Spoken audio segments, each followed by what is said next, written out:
Climbing the Shard might be considered a bit reckless. The Shard being the funny triangular shaped building in London. I'm not sure how tall it is or whether it's the tallest building, but it's certainly a rather weird looking building.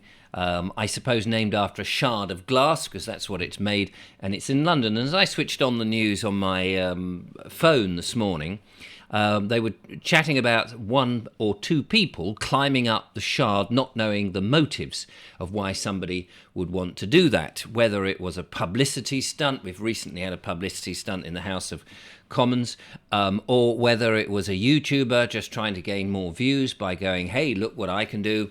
I believe that's what's happened there in the past. Or whether it could have been a terrorist trying to, I don't know, plant bombs or this, that, and the other, whatever they want to do. The point was, it became a news item, it stopped traffic. London Bridge railway station, which is close by, was down there. I don't know the motivation. I didn't watch too much of it. I just thought, blimey, that's a bit reckless, isn't it? Well, it may be reckless. Maybe the person who does that is perfectly capable. Apparently, they did this without a harness. Now, I think most climbers, or without ropes, and of course it's illegal, most climbers would probably say climbing without some sort of safety gear is reckless, because no matter how good you are, we are only human and things can go wrong. You could fall. Now, of course, that may be the purpose of it, but I understand that whoever it is, whoever they are, they've been arrested, and I guess they're down safely, and we will no doubt find what the motivation was in due course. So it just made me think about recklessness. We're all a bit reckless at times, but maybe not quite so extreme, or at least we don't make the news items. Perhaps we drive a little bit fast because we're furious with something, or we're desperate to get somewhere at a certain time. You know that feeling when somebody cuts you up and you think, oh, I'm just going to bloody well catch up with you and show you a piece of my mind. Have you ever done that? Excuse me. Early Sunday morning, and I haven't had my coffee. The annoying thing is I'd been away yesterday, and I came back, and my milk has gone off, and the shops around here don't open till 10 o'clock. So I'm having black coffee, which I don't mind black coffee, but I just wanted something less bitter first thing in the morning. So I am having a black coffee, which is a little bit bitter, and it's does what it says on the tin. It's making me cough. Coffee. Oh, no, my bad joke. So reckless. And I started to think, what reckless things have I done in my life? I mean, it depends, I suppose, how you define reckless, doesn't it? You might say, well, I got married to somebody I didn't know very well. That was a bit reckless. It's not dangerous. It doesn't necessarily mean dangerous, does it? You could be doing things that are not necessarily dangerous, but have bad outcomes, or potentially bad outcomes, in the future. I don't know what the definition of reckless is, but probably something that is probably dangerous, probably done without thought, or has potential hazards, which is the same as danger. I realise that. I am an idiot. But, that's why you watch. So I started to think, well, what have you done that's reckless? I was trying to think if I have done, because I actually live my life. I know this is going to be very boring and dull. Oh, yes, I have lived my life very safely. I don't do anything reckless because I don't, breathe fast. I haven't done a huge lot of things like water sports, skiing, those sort of things, mainly because I've been self-employed quite a long time. And when I was bringing up the kids at home, I was the main breadwinner. And being self-employed, if I didn't do the job that I had to do, I was an entertainer. I was juggling and unicycling and lying on a bed of nails, eating fire, walking on freshly broken glass, which, of course, all those things you might say, well, that's a bit reckless. Juggling razor-sharp knives, that's a bit reckless. Sticking a 4-inch nail up my nose, I used to do that. You might say all of that is a bit reckless. Lying on a bed of nails and choosing the heaviest person in the room to stand on you, and in one case nearly crushed my rib cage. You might say that is a bit reckless. So I suppose, yes, I have done those sort of reckless things, which were part of my job. but they were thought through, and all the potential hazards were got rid of so that I could actually do the job. Just as stuntmen who do amazing stunts will eliminate actually all the dangers, but it may appear that throwing yourself off a bridge or a moving car or running about on the top of a train might seem reckless, and you're quite right. But there would be a lot of planning.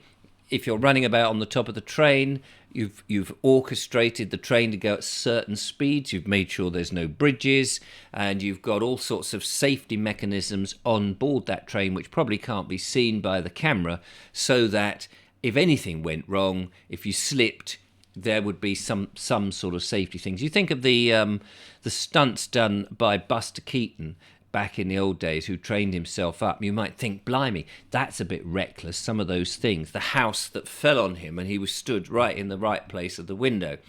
Calculated risk, I think they call it, isn't it, that they use. Calculated risk, you know that actually it can't really go wrong, it shouldn't go wrong, but there's always the chance of a fluke mistake somewhere.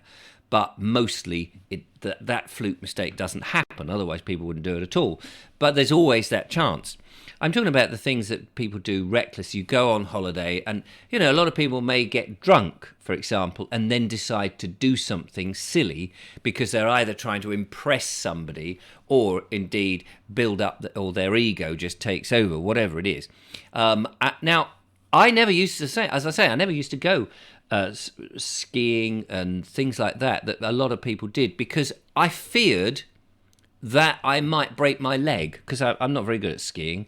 I can walk on a big round ball and juggle 5 balls, or I can juggle firebrands and things like that. I could balance reasonably well, and I could walk not so much on a tightrope but on slack rope. I couldn't do it now, but I used to be able to do it, train myself. You'd have a big piece of rope, tie it between 2 trees so it's sort of slack, and then balance on it and juggle on it at the same time. I would take a kid from the audience, shove him on my shoulder as a young kid, and then get onto a unicycle, a one-wheeled bike, and balance with this kid on my shoulder and try not to drop them. And you might think, well, again, that's all a bit reckless. So I did. So I wouldn't call those reckless things, because I would practice and you train yourself up to do those things so that they appear reckless, but they're not. I'm just trying to think that the sort of reckless things, I suppose, is just driving a little bit faster than one should in not best conditions, which I would confess to have done when I was younger. I don't do that now. I value so many things much more, and I'm not so much in a panic to get everywhere, fortunately. However, I've did have some accidents, and it made me aware of the stupidity of what I was doing. We learn through life, and so I never went on these things where I could fall over and break a leg or something. I never broken a leg or any part of my body, fortunately, because I didn't want to not be able to work. Because if I broke a leg, I couldn't get on a unicycle, I couldn't walk on stilts, I wouldn't be able. It's very difficult to juggle sitting down, and it wouldn't be very impressive. When I lost my eye, which I did do, I had 4 years in which I could no longer work. Not as an entertainer, front of house sort of thing, juggling and unicycle. I can juggle a bit still, but not very well. I can still do the mime stuff, but I found that most of the work that I was being employed, I was just unable to do it for the 4 years. And after that, I wanted to do other things anyway. And during that 4-year period, I was able, because I still had one eye, I was able to operate a camera, and fortunately I had my passion for filmmaking, and I managed more by accident than by design get into the corporate world of filmmaking, and so I was still able to pay the rent, or mortgage rather, and bring up the kids and all of that. But it made me very aware that doing things a little bit reckless in which I would not be able to work was a bit of a no-no for me. And so, yes, you could say, well, you've had a bit of a boring life, although the things I was doing, like eating fire and rolling firebrands over me might appear reckless. But as I say, it's calculated risk. You work out the science of how this works. And knife throwing was doing knife throwing. That was one of the other things I did for a little circus troupe that we put up.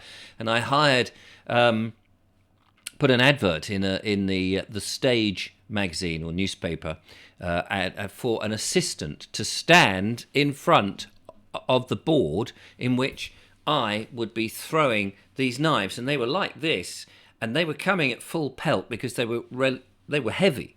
So you had to throw them really hard, and you had to throw them accurately. But of course, I'd practiced and practiced and practiced, and when this young lady came in, who was 18, and stood, and we said, "This is what we want. Part of your job, apart from being, the glamour assistant, is to stand in front of these boards, and I'm going to be throwing knives at you." And she was like, "Oh, really?" And we demonstrated. My friend Nigel stood in front, because as I was practicing, I needed somebody to be there.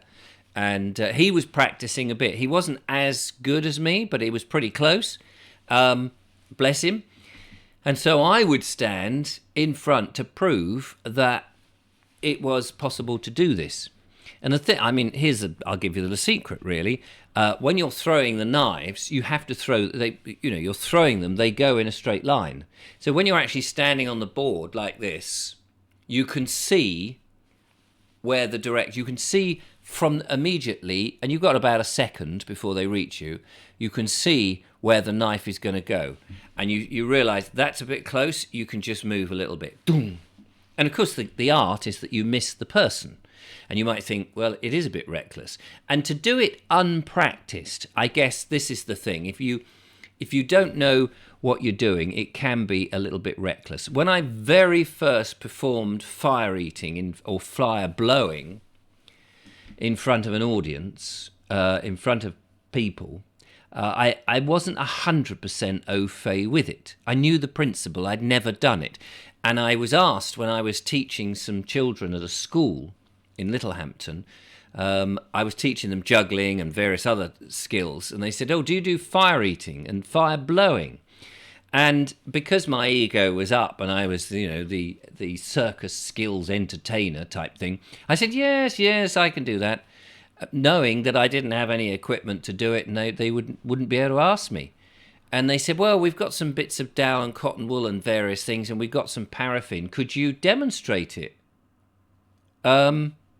Yes, of course I can demonstrate it, thinking, but I wouldn't be able to do it in the classroom because it would be too dangerous. We wouldn't be able to do it inside. Well, don't worry, we'll go out on the playing field. Right.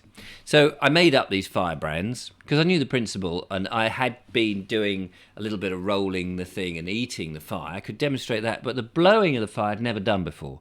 I thought that was probably a bit too dangerous and I'd never do it.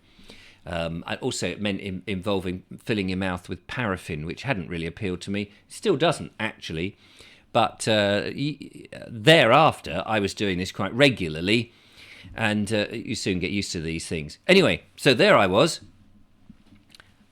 30-odd school kids, about 10 years old, something like that, standing on the playing field. I'd made up the firebrands. They'd given me some paraffin from the workshop department, and I demonstrated all the stuff I knew I could do quite easily. And then it came to can you do the fire blowing? Yes. And I thought, right, okay, I know the principle. This will be all right. It'll be fine. It will be okay. So I dipped the firebrand into the fuel. I lit the firebrand. And I said, "This is dangerous. Everybody stand back. I don't want any accidents, all this kind of stuff." And I took a swig of the paraffin.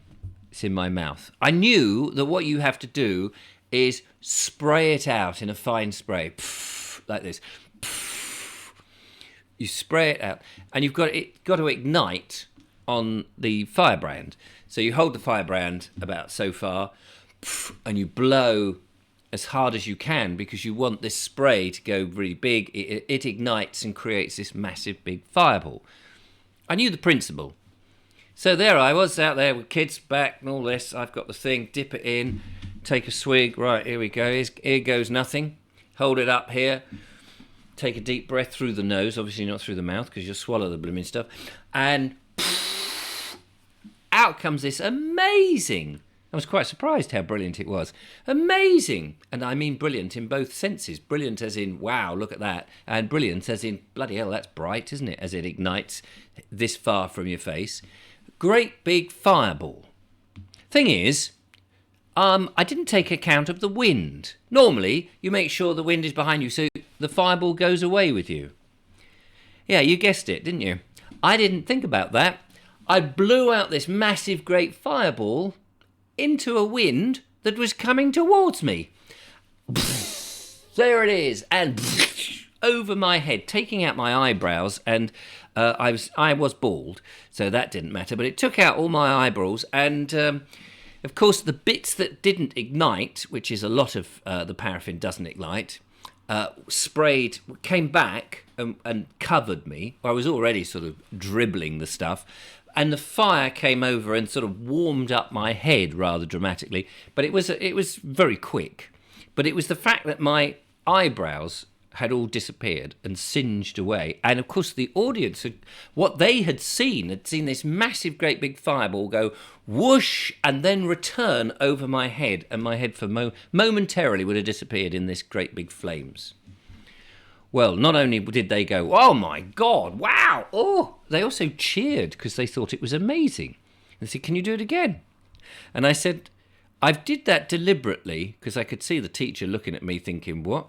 I said, I did that deliberately, when I'd recovered, to show you how dangerous it can be, that you should always do it with the wind. Because I'd realised exactly what had gone wrong. I thought, bloody hell, I did that wrong, didn't I? I should have been facing this way. And I made a thing of it, and a kid, said, so don't you try the same. You can see how dangerous. Look, I've lost my eyebrows, but I am a professional, and I know what I'm doing, and it's a calculated risk. It was, of course, reckless. So I want to know, what reckless things have you done in your life, and what was the outcome? Was it a good outcome, or did some rather nasty things? Do you regret any of the reckless activities you've done? Be very interested to know. Let's have a look now at some of the comments that we've had in. And I was talking about uniforms and things, uniforms and also being a parent. I think that's the two different things I was talking about recently. Let's catch up and see what you've been saying. So Dot says, hi Richard. Tina and me enjoy watching your chit-chat. You're so down-to-earth and naturally easy to listen to. Thank you very much. But open with a bit of praise. Always nice. Starts a Sunday on a good footing for me. Enjoy watching your adventures of Julia and your posse too. Right, okay. Question, if man did not exist, would God exist? Well, there's a good question. If man wasn't there, I suppose he wouldn't exist, because who would acknowledge him? Because I don't suppose the animals would acknowledge him. I like it. I like where you're going with that. Question, he says, so this has got nothing to do with being a parent, it seems. Instead of expensive school uniforms, why not some simple clothing, as you say, and a school logo pin badge to identify which school the child goes to? Well, that was my argument. Of course, I spoke to Julia's mother, Helen, lovely lady, over the weekend, who was a teacher, and she said, but we often had these days where kids could come in whatever clothes they like. And you'd be amazed at how people try to push their personality in the type of clothes that you wear, or they wore. And some of the girls particularly would wear the most, or not wear very much, and would be pushing, the thing too much. So I thought, I can see how uniform is there. It's trying to sort of set a standard, and I get that. And also for later life, it shows you need to dress up to go to your job. I get all that. I think my argument about wearing a set of bland or non-branded clothes was that you would probably get, I don't know, of course I don't know, what do I know? I know nothing. And I bow to Helen's more experience, of course, because she was a school teacher. But I would have thought that over the first month, if you were relatively strict about no earrings, no this, no that, but you can wear your own tops and your own trousers, so that the school uniform is not really a thing that parents have to buy, that in the first month of an incoming term, you'd get rid of that desire for everyone to push the envelope too far. But I may be wrong, and you're probably disagreeing with me. But thank you very much, Dot, for that. It's very kind of you. Ed Sage says, on the subject of uniforms, last year my daughter was at an independent school and her uniform bill was approximately £300 to £400 a term. Bloody hell, that is excessive. My son, who was at a state primary, was around £150 a year. So massive difference then. But even so, 150 quid you've got to fork out. And obviously out of school, when kids get home, they take off the uniform, they can't play in it. I guess it depends, 150, if you've got 3 kids, that's a lot of money, isn't it? All of a sudden, it's £450 that you'd got to find for 3 kids going to school. The difference being, he says anyway, being at the shop, providing the local independent schools gives the school a kickback, whereas the state school, so the private school gets a kickback, whereas the state school supplies come straight from the suppliers direct. The fact that my daughter was an independent school was down to a trust fund left by my grandmother and not being that I can afford it myself. Well, nobody's putting into question that, so wouldn't worry about that, Ed. Bless you. Incidentally, my son was an independent school prior to COVID, but he chose to go to a state school rather than staying where he was. Well, that's fair enough. Yes, I mean, it's interesting, I guess, the state school suppliers are keen to make money, but they only exist because the uniforms are there.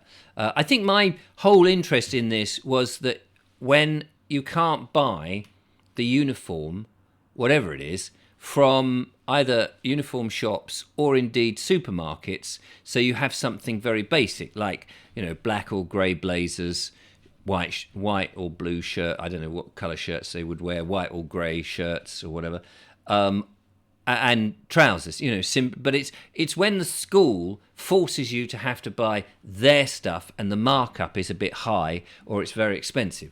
That's really, I was just sort of trying to stand up for people who don't have a lot of money. And I know what it's like because we didn't have a lot of money when we had the 3 kids and we're trying to buy all these blooming uniforms.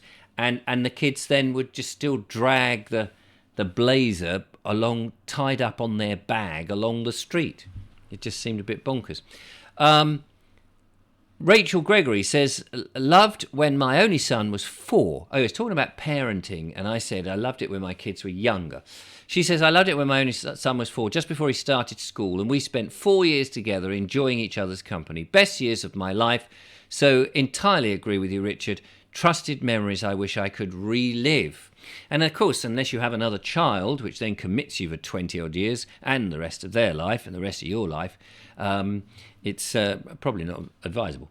Or it might be advisable, it depends if you want to do that sort of thing. But I couldn't really go through having another kid of my own. It's very nice that I can have a relationship with Julia's children, but at the same time, and whilst, as we're a couple, there are responsibilities that I'm naturally taking on and want to assist and help out in. They're not actually my children, although, you act as a bit of a surrogate parent to a degree. But, it's a difficult situation because obviously they have a real dad, and the real dad just equally wants to be the dad. And so I'm getting myself into hot water here, and I don't mean to do that, because you're just trying to stand in and be helpful, I suppose, and you get that relationship. But when it's your own child, and this is no disrespect to anybody who is adopted children or anything like that, and maybe not, but to me, my own, those memories, I cherish those, amazing, and nothing could ever replace that, I know.